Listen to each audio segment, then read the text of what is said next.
Praise the lord. આજે આપણે હગ્ગાઈ તેનો પહેલો અધ્યાય અને તેની 1 થી 11 કલમમાંથી પ્રભુના વચનો જોવાના છે.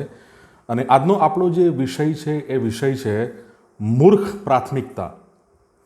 હગ્ગાએ લોકોની જે આત્મસંતુષ્ટિ હતી તેને માટે હગ્ગાઈ પ્રબોધક આ પહેલા અધ્યાયમાં બહુ જ આકરી ટીકા એ કરે છે.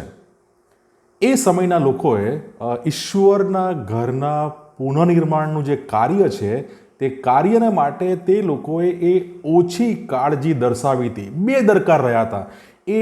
એ જે કાર્ય હતું એને હોલ્ડ પર રાખેલું અને તેઓને આશીર્વાદ જે મળી રહ્યા નહોતા એનું કારણ એ હતું કે તેઓએ ઈશ્વર અને ઈશ્વરના ઘરને પ્રાથમિકતા આપી ન હતી.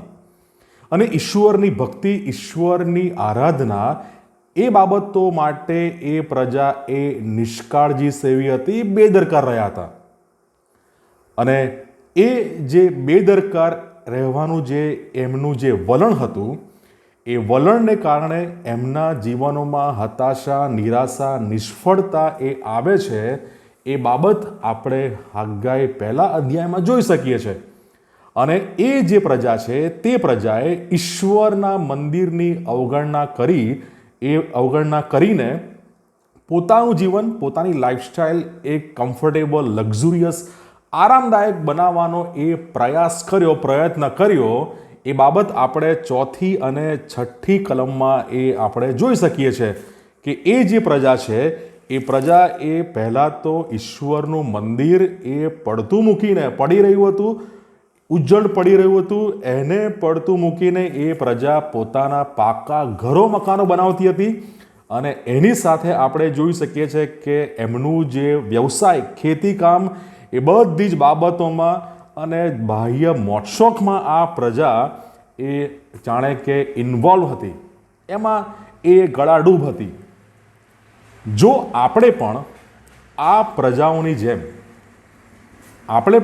પ્રજાઓની જેમ મોજશોખમાં, વૈભવી જીવનશૈલીમાં, ખાનપાનમાં, આર્થિક ઉપાર્જનમાં, સંપત્તિ સંપાદનમાં, એ બધી બાબતોમાં જો આપણે લાગુ રહીશું તો આપણું જે શરીર છે કે જે ઈશ્વરનું મંદિર છે તેના દ્વારા ઈશ્વરને અને ઈશ્વરની આરાધના, એની સેવાની જો આપણે અવગણના કરીશું તો આપણે પણ આ લોકોની જેમ, આ પ્રજાની જેમ હતાશા, નિરાશા, નિષ્ફળતામાં આપણા જીવનો જીવીશું. આપણી પાસે જે કંઈ પણ છે એ બધી બાબત એ ઈશ્વરના મહિમાને માટે તેનો ઉપયોગ આપણે કરવો જોઈએ. અને જો નહીં કરીએ અથવા એમાં ઈશ્વરને અને ઈશ્વરની સેવાને, ઈશ્વરના મહિમાને, ઈશ્વરના મંદિરે જો પ્રાથમિકતા નહીં આપીએ તો આ જ પ્રમાણે આપણા જીવનોમાં નિષ્ફળતા, નિરાશા, હતાશા આપણને હાથ લાગશે. જ્યારે આપણે હગ્ગાઈ પહેલો અધ્યાય તેની 5 અને 6 કલમમાં આપણે જ્યારે જોઈએ છે ત્યારે એ પ્રજાની અનઆજ્ઞાધીનતા, ડિસઓબિડિયન્સ, એ બાબત આપણને જોવા મળે છે. 4થી કલમ કહે છે આ મંદિર ઉજ્જડ પડી રહેલું છે, તે દરમિયાન તમારે તમારા છતવાળા ઘરોમાં રહેવાનો આ વખત છે શું? આ વખત છે શું?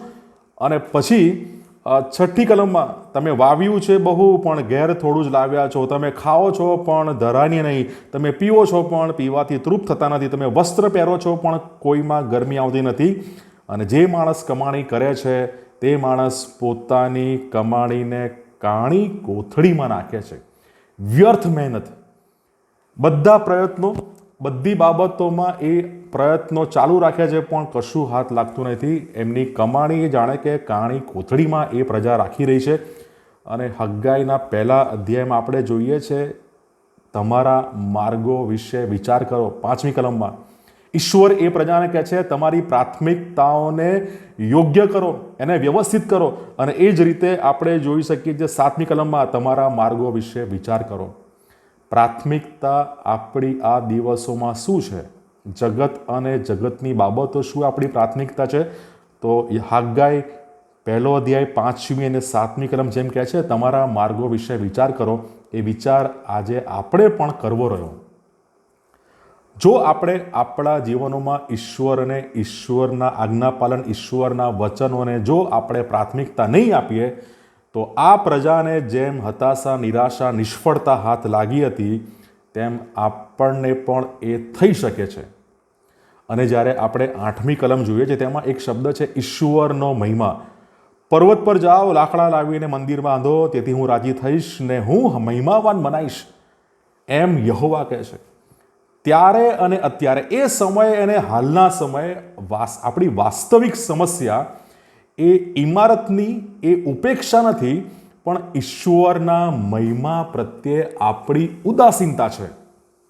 જૂના કરારમાં અને નવા કરારમાં મંદિર એ ઈશ્વરના મહિમાને માટે હતું, અને આજે આપણું શરીર એ પણ એ ઈશ્વરનું મંદિર છે. શું એ શરીર દ્વારા, એ મંદિર દ્વારા ઈશ્વરનો મહિમા થઈ રહ્યો છે કે નહીં?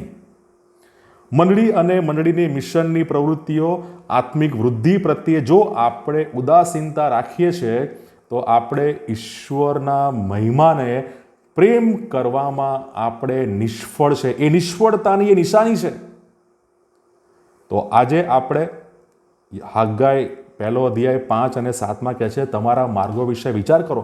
આપણી પ્રાથમિકતાઓ આપણે તપાસીએ. શું એમાં ઈશ્વરના મહિમાને શું આપણે પ્રાથમિકતા આપવામાં નિષ્ફળ ગયા છે? તો પ્રભુના વચનો કહે છે તમારા માર્ગો વિશે વિચાર કરો. અને 8મી કલમમાં, હાગ્ગાઈ 1 અને 8માં ઈશ્વરના આજ્ઞા પાલનને આપણે આજે પ્રાથમિકતા આપીએ. 8મી કલમમાં કહે છે પર્વત પર જાઓ, લાકડા લાવીને મંદિર બાંધો, અને તેથી હું રાજી થઈશ ને હું મહિમામાન મનાઈશ. પ્રભુ કહે છે તમે એ મંદિર બાંધો, તેથી હું રાજી થઈશ અને એમ હું મહિમાવાન મનાઈશ. ઈશ્વરની આજ્ઞા પાલનને આ દિવસોમાં આપણે પ્રાથમિકતા આપીએ. પણ એ પ્રજા એ દિવસોમાં, હાગ્ગાઈ 1 અધ્યાય 2 કલમમાં, ઈશ્વરનું મંદિર બાંધવાનું કામ એ પ્રજા જાણે કે હોલ્ડ પર રાખ્યું હતું. એ કલમ કહે છે, આ પ્રજા કહે છે કે વખત હજુ આવ્યો નથી, યહોવાનો મંદિર બાંધવાનો વખત હજુ આવ્યો નથી. આ પ્રજા એ સમયે આપણે જોઈ શકીએ છીએ કે પોતાની જીવનશૈલીમાં, જગીક બાબતોમાં એ વ્યસ્ત હતી. ઈશ્વર અને ઈશ્વરના મંદિર, ઈશ્વરની આજ્ઞાઓને, ઈશ્વરના મહિમાને પ્રાધાન્ય, પ્રાથમિકતા આપવામાં એ સમયે એ પ્રજા નિષ્ફળ ગઈ હતી. પણ આજે પ્રભુનું વચન આપણ દરેકને કહે છે પ્રભુનું વચન આપણને કહે છે તમારા માર્ગો વિશે વિચાર કરો.